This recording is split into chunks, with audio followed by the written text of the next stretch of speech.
Hello guys, you're welcome to qualification code today. The CEXY code is live. Go right now and do this if you want to qualify for this airdrop. And if you're coming across this channel for the first time, please do well to subscribe, like and share, and also join our WhatsApp group, our Telegram channel for high value content. So I'm going to show you the code. The code is just a few minutes, 7 minutes ago. They said the code is live about Solana or whatever. So we are going to look at the code is 10964. Go right now and do it, and you see that many people are getting it. People are finally getting it and they are happy. Go and do it. And if you try it and it did not work for you, rush to the older course, the old course. I'm also going to attach it in the video description.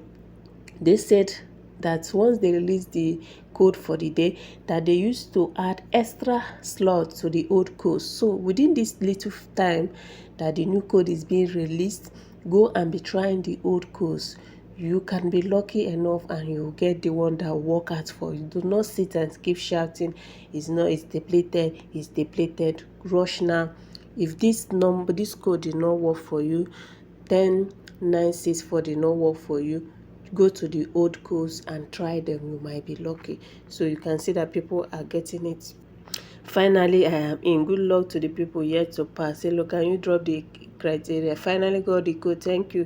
I did it. You can see, done and dusted. Finally I got it. Finally I got it. Do you see? People are getting it massively today. So go and be among those that will qualify. And if you want to get this code immediately it drops, I've already posted it on my WhatsApp channel. 2 minutes after the code was dropped, that's when I pasted it. And if you are online by then, you'll be able to use it. So rush now and use this code to verify your account. And do not forget that I'm currently buying and selling USDT, Solana plus all gas fee. If you want to patronize me, reach out to me on my WhatsApp. I'm the admin, then I'll reply you instantly. So thank you guys, and see you guys in my next video.